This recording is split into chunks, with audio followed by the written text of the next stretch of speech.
Vivement Noël quand même. Salut l'équipe, c'est pas trop logique et on se retrouve aujourd'hui dans une nouvelle vidéo. Comme vous l'avez vu dans le titre, la sempiternelle achat manga du mois de novembre cette fois-ci. Alors je vais pas vous le cacher, je savais pas que j'avais acheté autant de mangas ce mois-ci. Je pensais vraiment qu'on était sur un achat chill.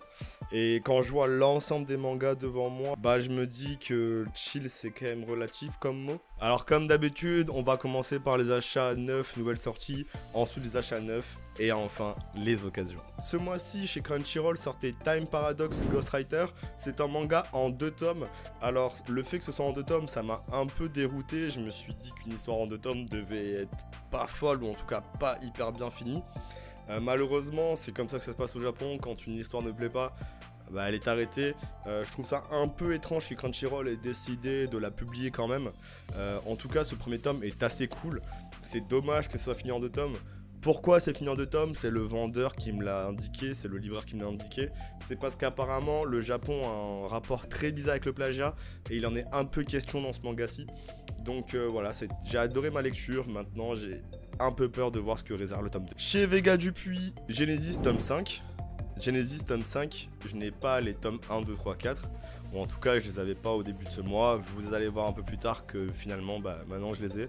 C'est par le même auteur que Suicide Island, un manga que j'ai découvert il y a à peu près 10 ans et que j'aime énormément. Donc je n'ai pas encore lu cette œuvre, mais je pense que c'est du bon connaissant le mangaka. Chez Glénat, Trillion Game tome 2, j'avais kiffé le tome 1, je me jette sur le tome 2, je kiffe le tome 2, je vais me jeter sur le tome 3, j'espère kiffer le tome 3 en attendant qu'il sorte. Voilà, le Trillion Game tome 2 est vachement bon.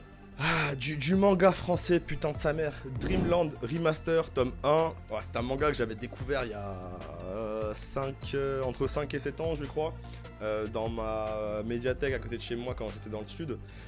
J'avais été un petit peu rebuté par les dessins à l'époque, en tout cas j'avais pas trop accroché. Là ils sortent une réédition remaster, c'est le mangaka français du coup Renaud Lemaire qui a tout réécrit, qui a tout remasterisé ses dessins.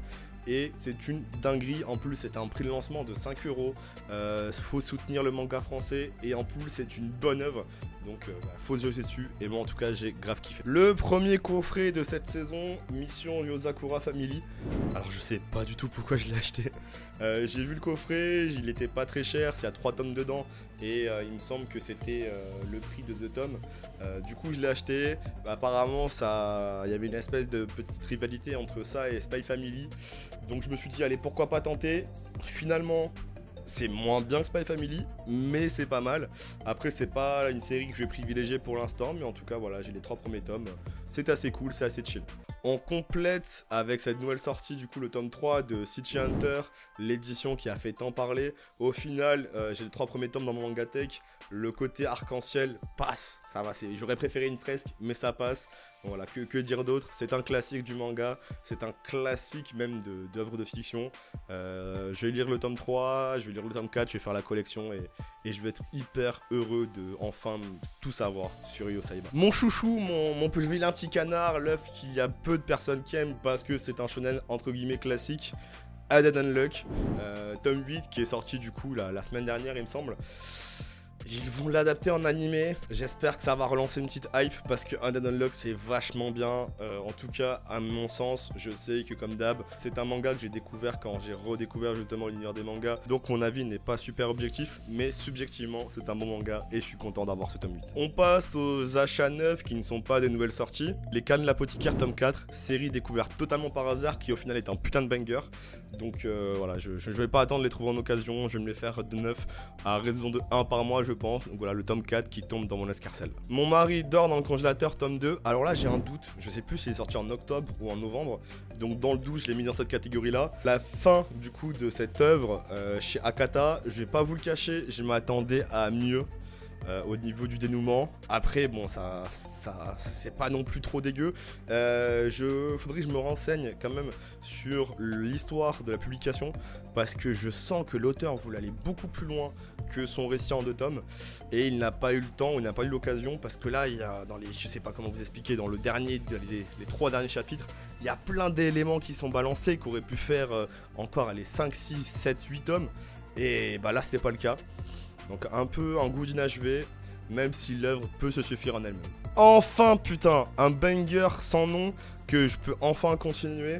Bon voilà, tome 2 de Ascension, je vais me délecter cette lecture, je vais surtout en profiter. Et comme les canins de l'apothicaire, je vais sûrement acheter un tome par mois. Parce que, oh mon dieu, qu'est-ce que c'est bien Ascension. Deep 3 tome 2, vous voulez voir ce que valait le tome 1 avant d'acheter le tome 2. J'avais accroché justement à ce tome 1, maintenant on a le tome 2, on va continuer, on va voir un peu ce que ça donne. Blue Giant tome 2, c'est une perle découverte grâce aux achats manga au hasard. Je suis très content d'avoir découvert ce manga. Comme c'est le cas pour Ascension, comme c'est le cas pour les canins de l'apothicaire, je vais pas attendre de les trouver en occasion. Je vais les faire neufs à raison d'un tome par mois. Petit achat mignon cadeau pour ma copine qui est une fan de la série et de la licence, Animal Crossing. Je ne sais pas ce que ça vaut. Voilà, j'espère qu'elle va kiffer. En tout cas, elle a regardé un petit peu, elle a feuilleté un petit peu. Ça a l'air d'être mignon, ça a l'air de lui plaire. Je crois qu'il y a des petits goodies, des petits stickers dans le manga. Je crois qu'il y a même des petites fiches de personnages. Voilà, donc pour compléter un peu l'expérience du jeu vidéo. Petit cadeau qui paye pas de mine et en tout cas qu'elle a apprécié. Et pour me rendre l'appareil, elle m'a fait également un cadeau d'ailleurs que je vais lire pour mon challenge Mangagla. Monster tome 1, l'édition Perfect Collector. Voilà, je suis hyper content et hyper heureux d'avoir enfin cette série, en tout cas d'avoir le début de cette série. Comme je vous l'ai dit, c'est un manga que j'avais lu au collège dans mon CDI, que j'avais surkiffé malgré mes petits oiseaux adolescents. Maintenant, je dois attendre le 1er décembre pour que ça rentre dans le challenge Mangagla, mais dès le 1er décembre, je vais me jeter dessus et je vais le dévorer. Autre cadeau de ma copine, celui-ci un peu moins mignon. Les chefs-d'œuvre de Junji Ito, tome 1, je l'ai lu directement dans le métro après qu'elle me l'ait offert et c'est une dinguerie. Oh, les deux premières histoires ont un peu de mal à se lancer, mais une fois que les deux premières histoires sont passées, ah ouais, c'est balèze, hein. Il y a deux histoires qui m'ont vraiment marqué. La première, je ne parlais que de celle-là parce que elle m'a vraiment mis un coup, c'est par rapport à un rêve infini. C'est pas de l'horreur à proprement parler, j'ai pas vraiment eu peur, mais par contre il y a du suspense, il y a du malaise. Pouah, c'est une lecture qui est pas évidente. Je me rappelle après avoir fini cette histoire du rêve infini, j'étais pas bien mon jeu, j'étais pas bien du tout. Et ça je trouve qu'il y a vraiment peu d'œuvres qui me font cet effet là. Junji Ito, dans les petites interviews qu'il donne, les petits prologues, les petits post-faces, les petits préfaces qu'il y a dans l'ouvrage, indique qu'il ne se considère pas à la hauteur de Lovecraft, qui est lui aussi un maître de l'horreur. Moi je trouve que c'est encore plus dur d'écrire des histoires et de les dessiner vraiment l'innommable, parce que c'est vraiment, faut s'accrocher pour les dessins qu'il y a là-dedans. C'est dégueulasse, et de se dire qu'un esprit humain a réussi à penser à ça, c'est une dinguerie je trouve. Là où Lovecraft ce ne sont que des mots, et autant écrire qu'une personne est magnifique ou qu'un monstre est dégueulasse, c'est facile à écrire, mais dessiner la beauté et dessiner le dégueulasse, c'est beaucoup plus dur. Voilà, donc ça c'est quasiment un must-have, et attention, vraiment je vous le dis, il y a des histoires qui sont pas évidentes.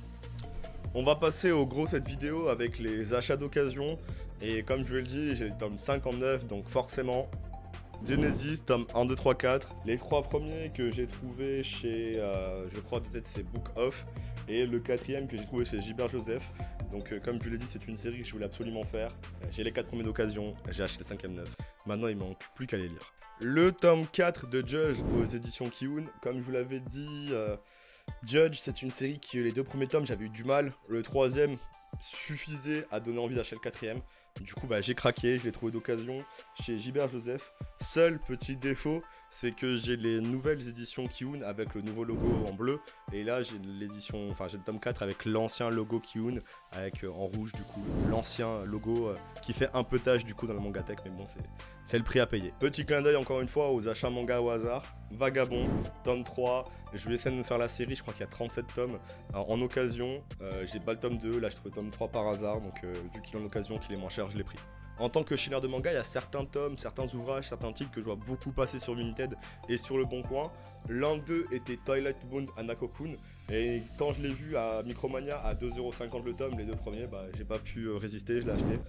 Qu'est-ce que ça nous réserve ce manga, parce que putain, je vois tout le monde l'avoir, je vois tout le monde le revendre.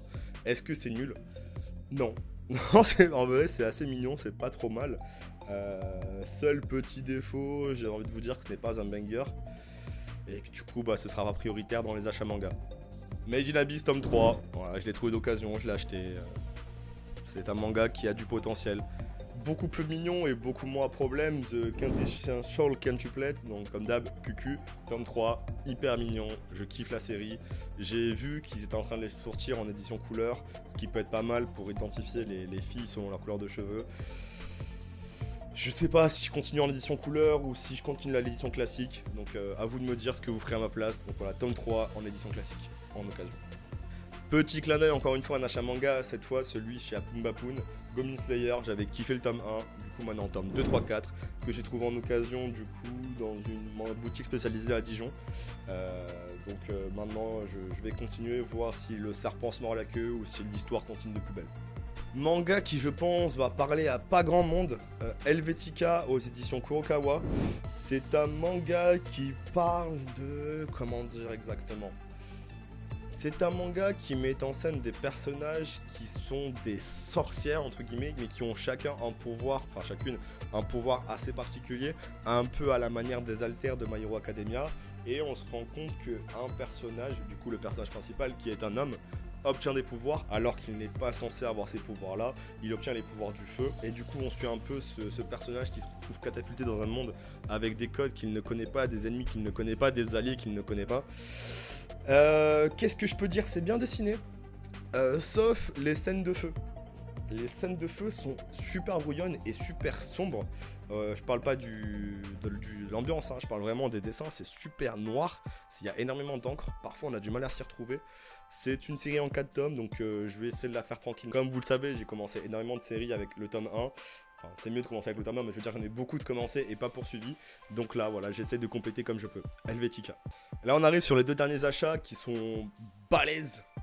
Un de mes mangas coup de cœur de cette fin d'année, c'est Miami Hero. Donc du coup, j'avais les tomes 1, 2, 3, et maintenant j'ai les tomes 6, 8, 9, 10, 11, 12. Voilà, trouvés tous d'occasion, en état nickel, regardez, on dirait presque qu'ils sont neufs avec la jaunissure des pages. Seul problème, c'est que je n'ai pas le 4, 5, ni le 7. Donc je ne peux pas continuer pour l'instant, mais par contre, dès que je les aurai, je vais me faire un putain de marathon, parce que ça, c'est un banger, c'est une dinguerie, les amis. De même, grosse complétion et gros achat, parce que celui-là, il a fait mal au portefeuille. J'avais les premiers tomes de Platinum End, je sais plus où est-ce que je me suis arrêté dans les achats manga précédents, je crois que je me suis arrêté au tome 4. Et du coup, bah là, j'ai quasiment enchaîné toute la suite. Tome 5, 6, 7, 8, 9, 10, 11, 12. Sachant que je les ai achetés d'occasion chez Gilbert Joseph, je crois qu'à raison, voilà, c'est 5,40 € le tome. Vous avez qu'à faire le calcul, ça m'a fait mal au cul, mes amis. Par contre, maintenant, il me reste que 2 tomes avant d'avoir la série complète. Et compléter une série, c'est un sentiment qui est sans nom. Voilà, c'est tout pour des achats de manga de ce mois-ci. Je vous mets juste là le prix total que j'ai dépensé. Maintenant, on va se calmer un petit peu. Je sais que je dis ça à chaque vidéo, mais bon. On va se calmer un petit peu sur le mois de décembre. C'est le mois des cadeaux. Je vais pas me gâter, je vais gâter les autres. Et espérer qu'ils en fassent de même. N'oubliez pas de me sortir cet extrait vidéo ou cette phrase quand fin décembre je vous aurais montré que j'ai dépensé des milliers de cents. C'est tout pour moi l'équipe, lâchez le petit like, le petit commentaire si vous avez quelque chose à dire. N'hésitez pas à vous abonner si vous voulez voir les prochaines vidéos. C'était pas trop logique. Salut l'équipe. Voilà.